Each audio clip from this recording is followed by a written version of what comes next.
right, everyone. Welcome to American Dreams Radio.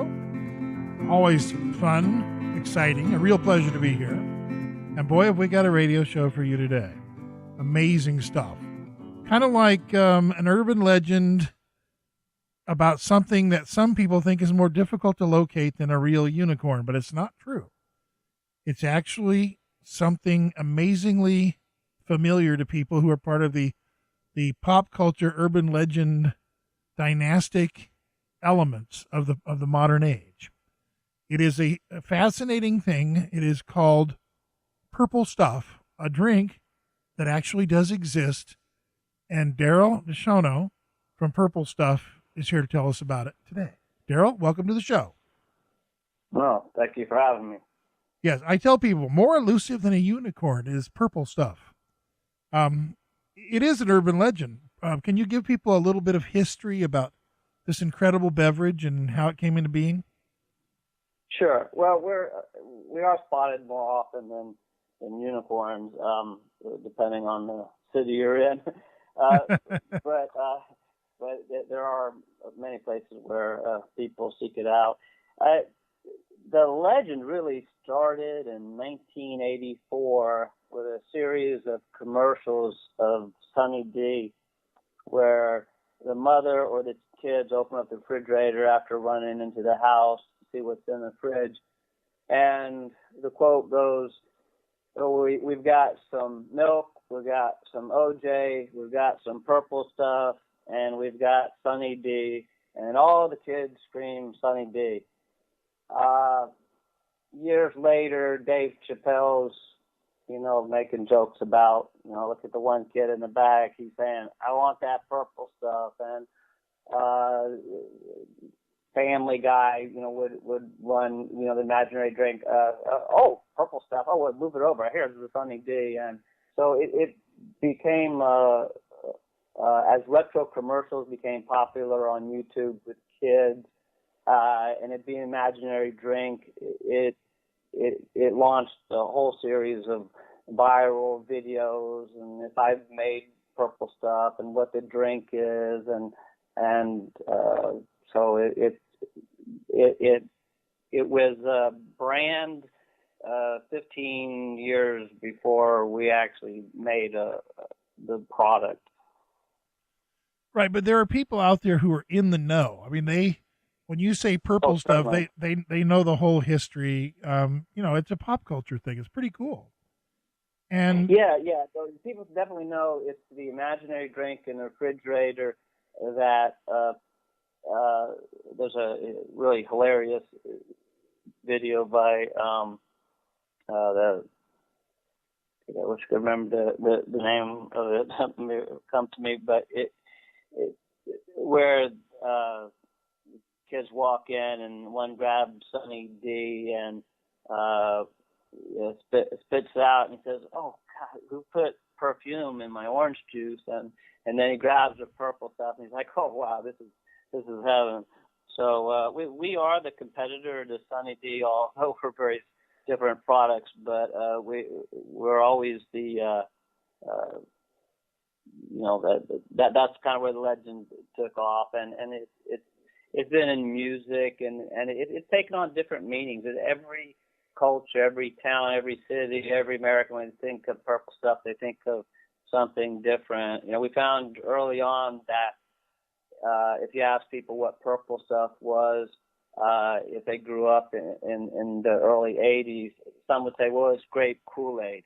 Others would say, well, it's Welch's grape juice. And you'd hear stuff like, well, it's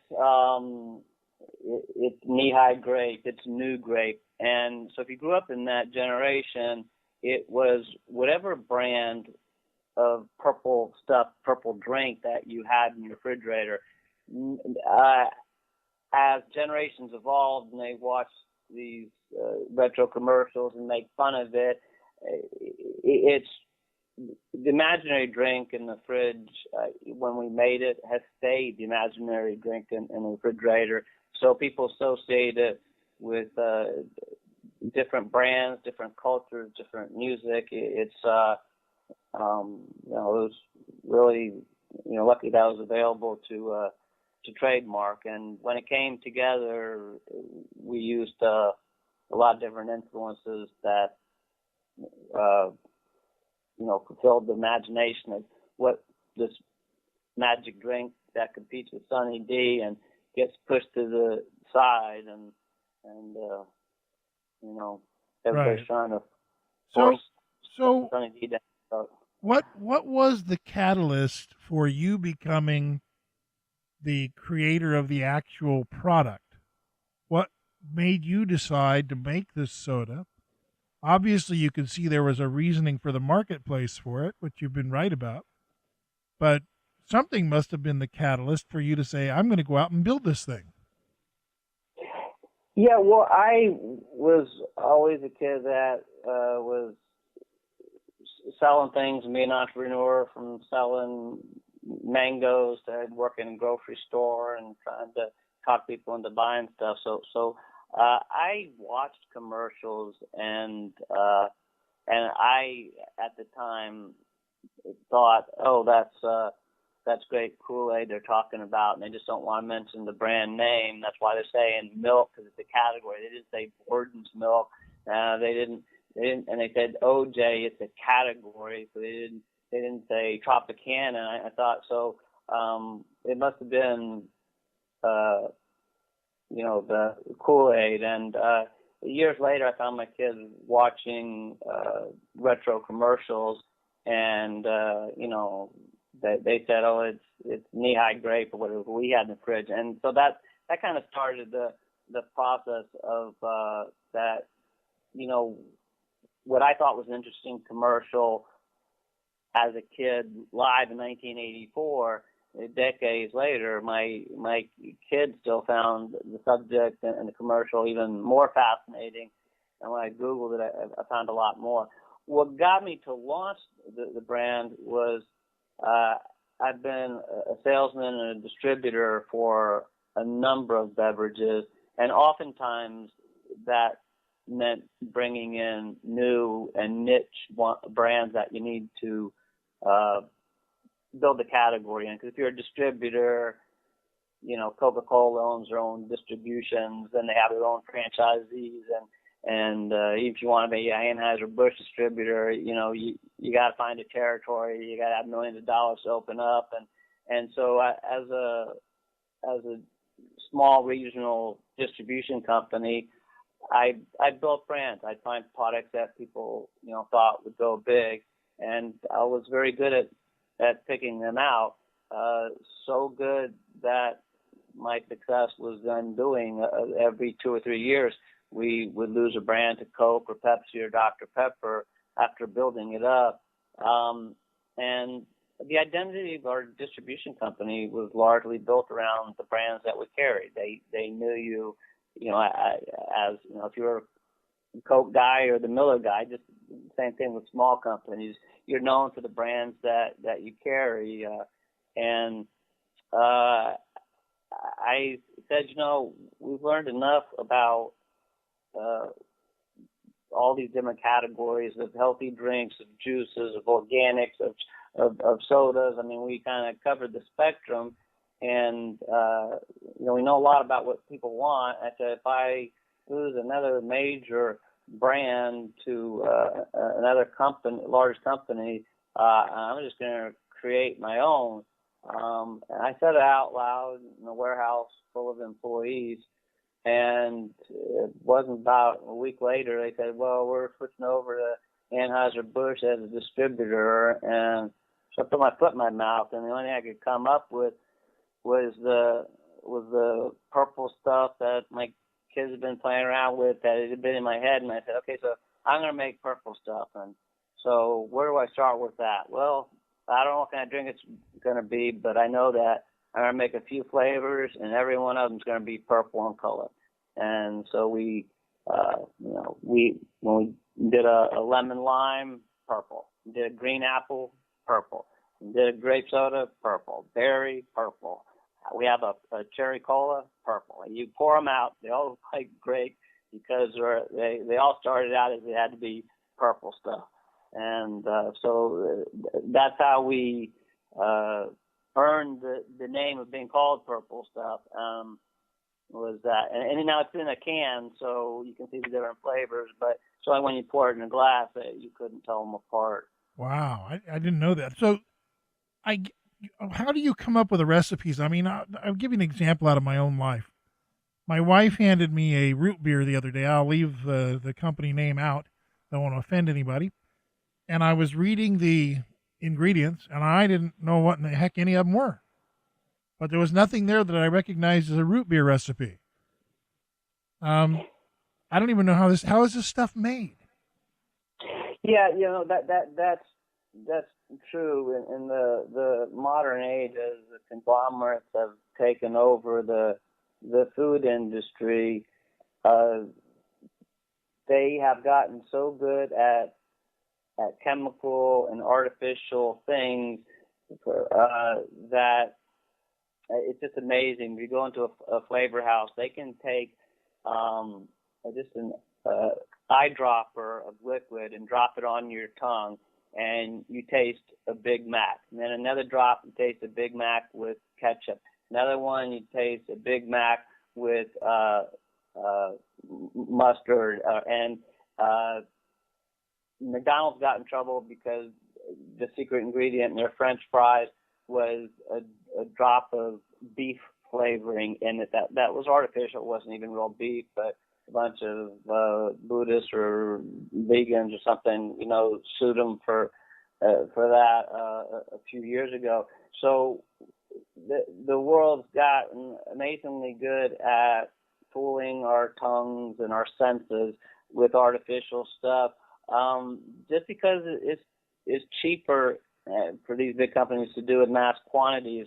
As a small company, we had to go the craft route, kind of like the craft beer craze, where we had to go with ingredients that we did know what they were, and we had to go with simple and quality, and it came out so much better. It turns out that homemade bread is better than the right, well, regular bread. I would at least like to know what the ingredients are, generally speaking. Mm-hmm. When I'm going to drink something, and we're at an age now, and I don't know exactly. Maybe you could give us a little history on, soda beverages like Coca-Cola and such. There's been quite an evolution in the industry. If I recall correctly, Coca-Cola had real cocaine in it back in the day, right? So it did. Yeah, it's kind of funny when they switched from original Coke to they tried the new Coke failure. I mean, Coke hasn't been original Coke for a long time. They took cocaine out, don't quote me on this, after probably 10 or 15 years. For a while it was a legal ingredient, and then they took it out, and the government sued them over having cocaine in it, which they had removed. So then the government sued them for false advertising and false labeling because they called it Coca-Cola and it didn't have cocaine in it. And almost all of our trademark law was based on those early cases of Coca-Cola versus the U.S. government. And so ingredients do matter. They do change your formula. The original formula in the safe that everybody thinks can't be copied. It's not true. You can make Coca-Cola at any flavor house. The syrup of what they use, high fructose corn syrup is in the current syrup, and that wasn't even invented for decades after Coca-Cola was created. So what Coca-Cola has maintained is their brand, their identity, and they've kept to their mission of refreshment and happiness and things like that. And they've artificially been able to maintain the integrity of the original formula. Integrity not meaning clean labels, simple, high quality, kind of, good for you or having the cocaine in it or whatever they promised you, but they were able to evolve, and most people only recently have started to read labels and found out that you can't understand most things on the label. Right. Purple stuff is different. You read it, and the only one that might trip you up is the L-theanine. But then when you Google search that, you just find it's the active ingredient in green tea that lowers blood pressure and calms you down, and takes away all the negative effects of caffeine without affecting the wakefulness. Coca-Cola considered it the magic bullet of what soda could be, and so they launched a whole brand around that one ingredient, Vigna. The brand, they called it Evigna, E-V-I-G-N-A, and it was a complete flop. But they were that impressed with being able to take the amino acid out of green tea and to concentrate it and all the health benefits that you got out of drinking it without having to drink gallons of green tea over years. But people don't buy science experiments, and people didn't know what a Vigna was, and even Coke couldn't educate them, and it had no flavor, no marketing appeal. But what they saw as an ingredient so good that it should become a beverage, I saw it as an ingredient so good it should go into my beverage. And so it ended up being one of the magic bullets of purple stuff. And so got to thank Coke for all the human clinical trials and the research and their own product failure that helped this product succeed. Well, I had a friend who worked for Coca-Cola at the administrative level, middle management, and he would not let his children drink Coca-Cola. And I said, well, if you work for the company and you're out there sharing this product with the world, why don't you want your kids to drink it?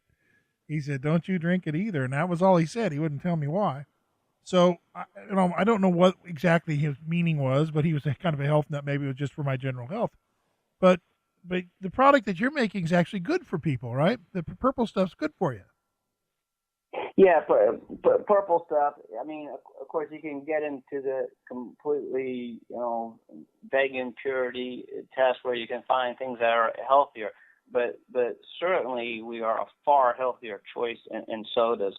One thing is we eliminated caffeine and the high fructose corn syrup. So the obesity problem and the attention deficit problem is getting too much caffeine in our diets and too much high fructose corn syrup, it eliminates that.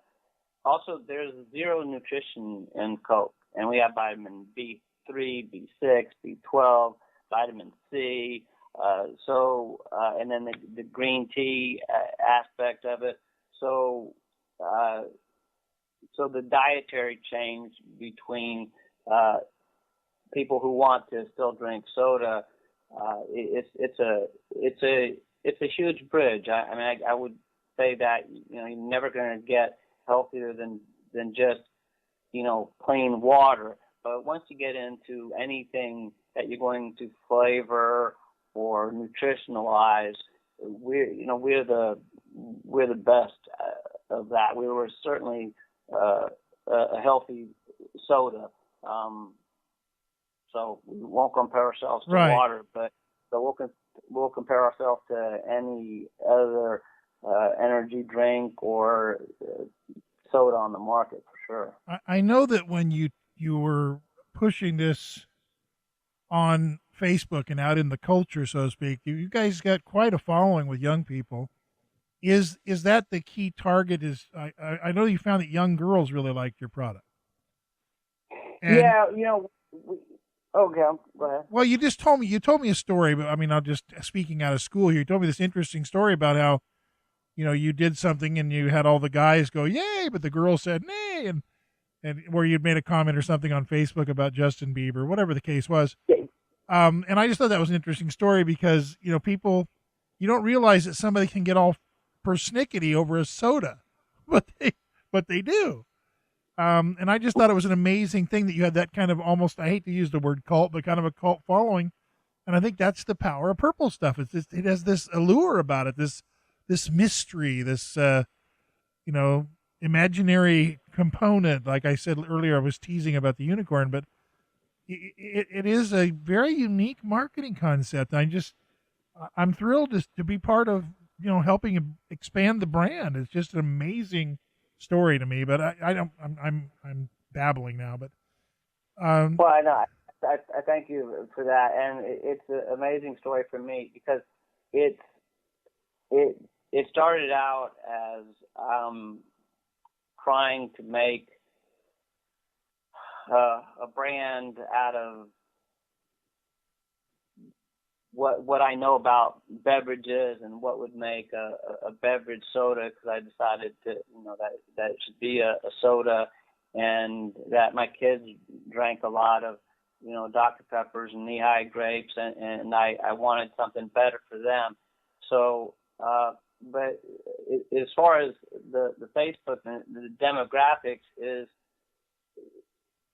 who we went after and who we got was kind of a surprise, because typically the energy drink market and nutritional flavored market, that, and even sodas that aren't diet or 0 calorie or whatever, is skewed towards the teenage and up male.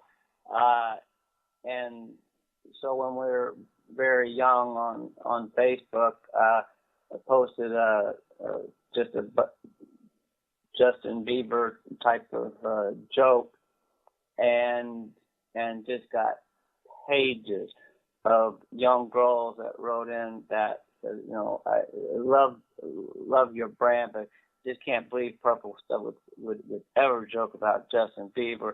I love purple's my favorite color. It's my favorite drink. It tastes so good. But take back what you said against Justin Bieber. So of course, take it back, apologize, just a joke. But then, then pages of boys wrote in and said, I got so much respect for you. I got to go buy this drink. That was a great Justin Bieber joke, and I don't know why the girls like him, and so I found out I had a lot of young people, and also learned that I needed to start looking at who the fans were and buying it, and why they were buying it, because it was they had an emotional attachment to it, which is the same thing about people who love their Coke or their Pepsi or their Ferrari. I mean, people fall in love with brands. They don't fall in love with categories.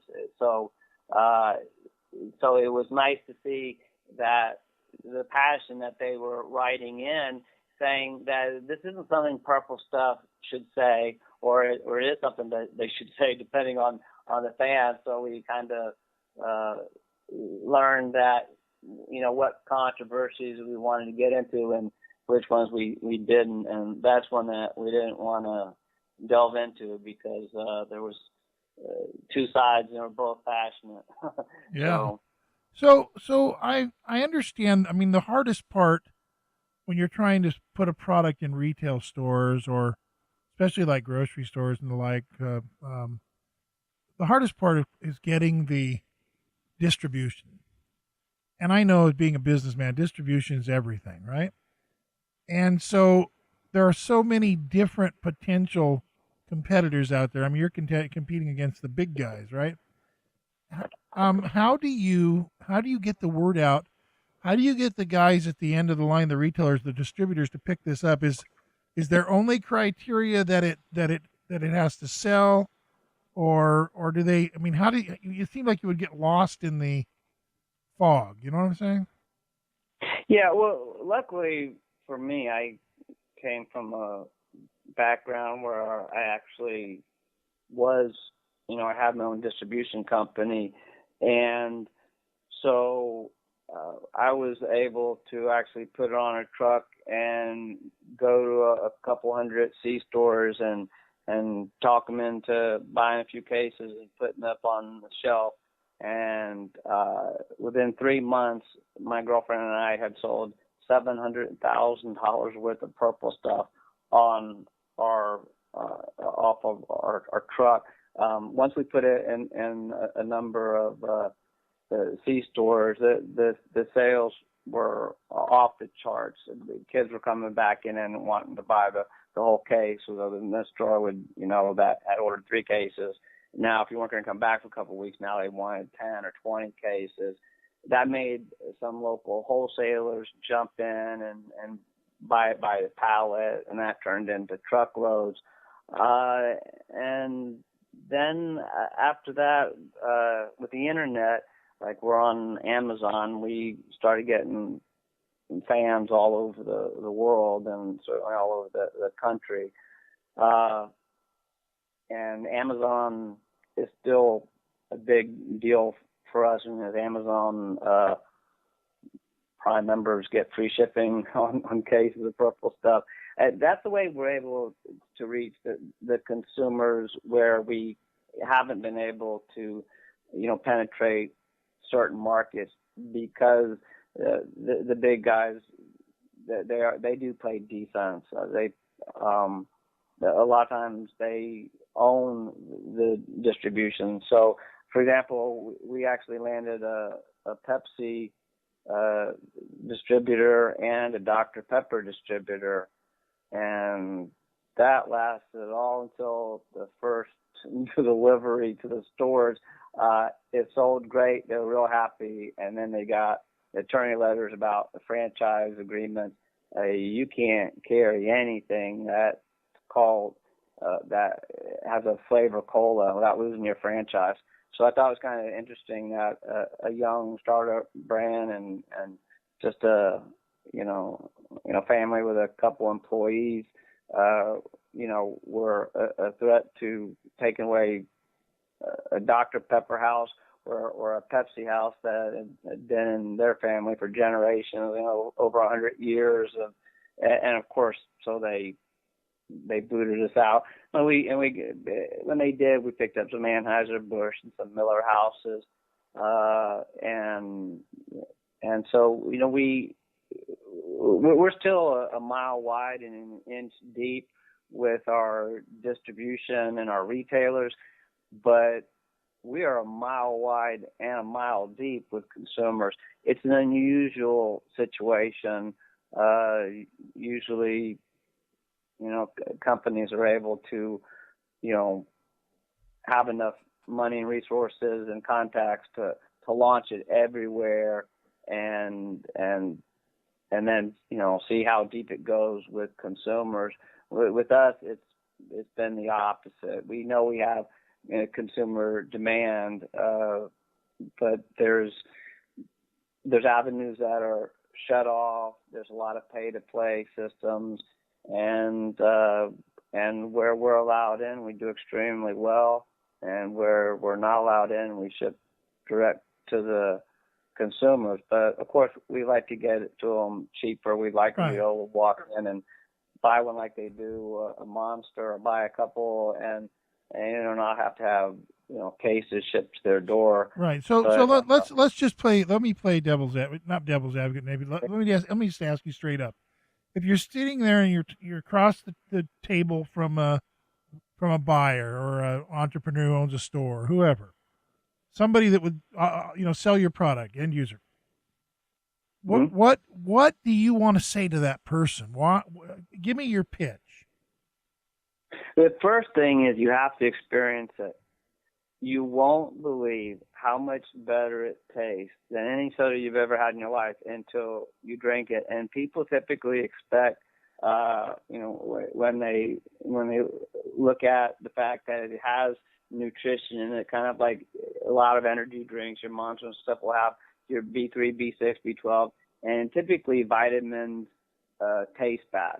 So almost all of those functional beverages in every category taste worse than just the sugar water version of your Big Red or your knee-high grape, and we're able to say, if you taste it, you become a believer that with all the good things it has in it, with all the low calories, new grape, Right. It's kind of like the Sunny D who put perfume in my orange juice. You find out that they really are not great tasting products once you've tasted purple stuff. Sure, but I think that one of the mistakes that people make when they're evaluating products for resale is they think about the larger marketing vernacular. How much is going to be spent marketing this product? Am I going to see this on television? Am I going to see it in all these different and various marketing and advertising elements? Are you going to drive foot traffic to my store? And because you're a smaller operation, obviously you can't spend millions of dollars driving traffic. So the uniqueness of the product is what? Because I would like to see this product on every, of course I'm a guy that hates high fructose corn sugar products anyway, but I'd like to see this everywhere. But I think that until we can help you figure out how to get into the big time money wise, we got to find a way to push this. Help me help you push this. We have been able to show that we drive foot traffic. The way we got into Quick Trip in Arizona in 2008 is I said, I can do a post right now live in front of you on Facebook telling kids in Arizona to walk into a store and ask the store to start carrying Purple Stuff sodas. And today you call any manager in any location and they will all tell you that they had kids walk into their store, and he didn't believe it. And at the end of the day, he said there's dozens of kids walking to every one of our stores asking for Purple Stuff. Well, yeah. And off of a Facebook post in a city and state where we weren't even, they landed a Quick Trip and they got us an Anheuser-Busch distributor, and that was just the fact that people said social media, it doesn't work, and it's different because what I typed out there is like, I have an epic mission. You guys want to try Purple Stuff? We need to get into a store. Unless you walk in the store and ask for it, nobody's going to believe that this is for real and that there's a demand. And so I actually had kids, knowing that it wasn't in stores, go to all the stores in the state just by being on social media and saying, we got a mission for you. And they partook, and they took pictures and sent in, we're there. And then we responded with people that wrote in by sending them free Purple Stuff T-shirts or a sample of the product, and let them know they succeeded in getting us into the Arizona market. So it's one of those things where the brand belongs to the fans. They build it. It gets in places where they requested. That is our evangelist. That's our salesperson. Right. That's our word of mouth. This is the classic. To say to the buyers in the stores, this is the classic. Build it and they'll come. A little bit, but there's also something else. Is what we found out is if you put it on the shelf, the trial is off the charts just because of the name. People think it's a novelty, so they'll buy Purple Stuff saying, that's funny, I got to buy it just because of the name.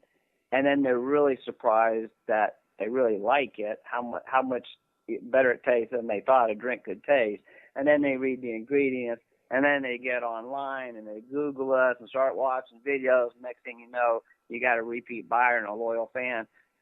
So what we offer the stores as far as driving foot traffic is, if you have 30 convenience stores in a zip code, I know I can walk into anyone and buy a Coke or a Pepsi or a Nestle water, and I'm not going to go to your store to get one. I'm going to buy it because I'm there buying my cigarettes or my loaf of bread or wherever I am. So that's your own foot traffic. And that's what they seem to do. But on the internet, when we say we are in this store, in a zip code out of 30 stores, we're only in one. There is a ton of people who were buying their bread or their cigarettes or everything at this store because, I've always wanted to try that drink. People told me about it. I've read about it on the internet. I saw this video, or a friend tried it and told me, so I will go to that store.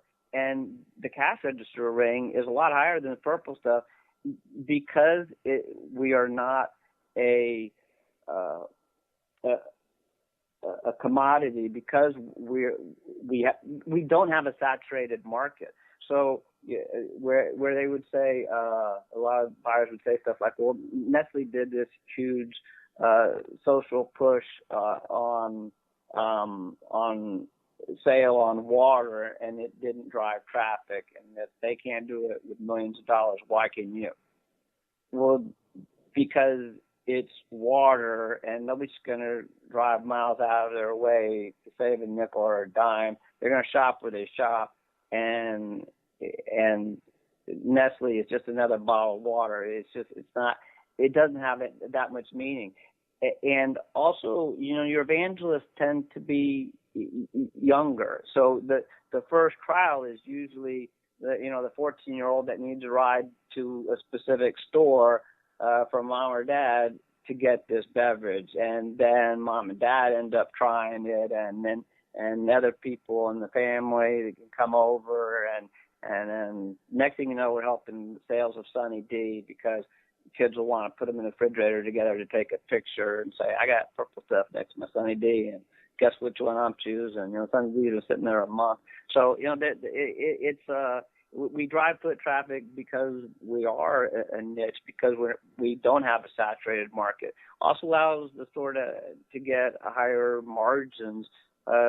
Consumers are willing to pay for, it's kind of like, Starbucks sells coffee for more than Folgers, and it's not that Folgers doesn't make a good coffee, but it's not like you can't get Folgers at any Denny's, or I'm not sure that's a brand they use anymore. But exactly.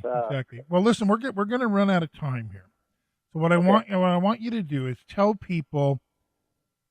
I think we've explained what Purple Stuff is and why people like it and why retailers should carry it. I mean, it's nice they can order it on Amazon, but like you say, it'd be a lot easier if you could just go into the local Circle K and grab one, right? So yes, we certainly want to become part of their habitual use. The way it is for them to buy their normal soda. We want this to be the better for them replacement. It's going to make them feel a lot better. So how do distributors, how do they get the product? Real quick, tell us. Give us your company's real name, contact information. Tell the distributors how to get a hold of you.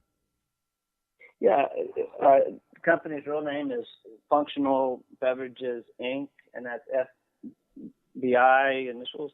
And we're at 877 FBI Rocks, ROKS. Or you can reach me at 281-224-1865. MyPurpleStuff.com has a contact site, and that's probably best for businesses because they can fill out their name and or whether they have stores or they're a distributor and what area they're in, things like that. So we can have the right people contact them. So I would say for a business, probably using the contact page on mypurplestuff.com is probably the best. We also have the Facebook /mypurplestuff, but that's more consumer inquiries and stuff like that. And all right, well, listen, we've hit the end of the clock here. Darryl, thank you so very much. People get purple stuff. Get it in your stores. You dealers, you distributors, you retailers, you store owners. What are you thinking about?